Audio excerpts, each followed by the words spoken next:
In your last chapter, you say Islam is a house of cards. Could you elaborate? The number one enemy of Islam is the truth. If you go to Muslim countries, they have distorted history, they have distorted the truth, they approve of lying, exaggeration, and slander. And this is done by men of God in the mosques. For instance, in the mosques, they advocate that Israel is behind the non-success of the revolutions. They claim that Israel, in Arab TV, there was a sheikh and a scientist who claimed that Israel went to Haiti to help with the earthquake in Haiti. Not because of the goodness of their heart to help the Haitian people, but because they wanted to harvest the organs of the Haitian people for medical purposes. If you see that your leaders on TV, your religious leaders, your educators on Arab TV are lying like that, it is a system that's built on lies. It's a system that doesn't want to see reality and the truth. And eventually, a system like that will not survive. And I believe Islam as it's practiced today is like a house of cards. It's like a pyramid scheme that must constantly expand by new blood, by getting new people in, by expanding in the West, by expanding in America, by expanding in Europe. Because if they don't get new blood, they will collapse on themselves. It's like a pyramid scheme. It has to keep feeding the bottom in order to keep going. And unfortunately, Muslims who love their religion still don't want to face reality. They don't want to get along with the rest of the world as equals. They are still in the mode of conquering the West, conquering the world. And we have seen many ideologies.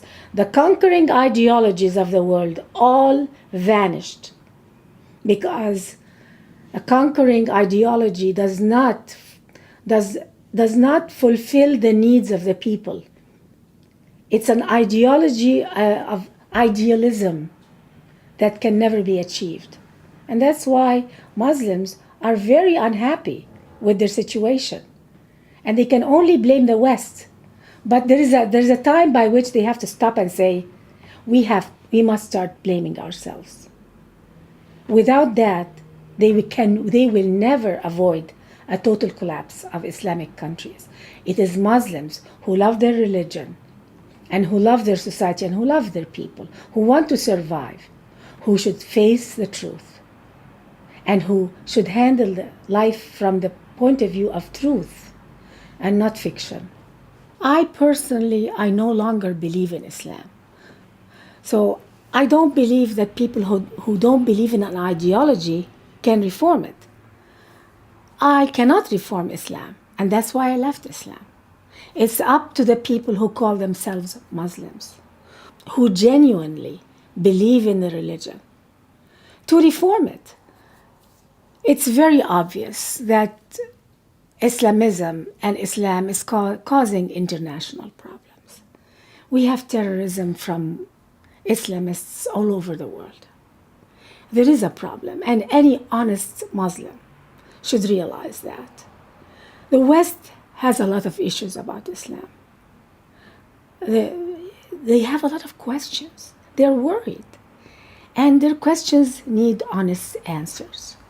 Only committed Muslims need to be honest with the West and speak to them about what the West is worried about. The West is worried about its freedom, its democracy, its constitution. And Muslims need, first of all, to get along with the rest of the world. And right now, Islam cannot get along with the rest of the world.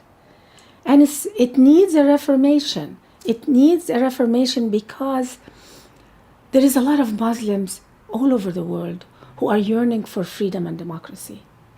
And they cannot have it under the Islamic State. There is a lot of soul searching that Muslims need to do. And they are the ones who can answer you if Islam is reformable or not. But as to me, I don't believe that it's reformable. It's up to Muslims who believe in it to find it reformable or not.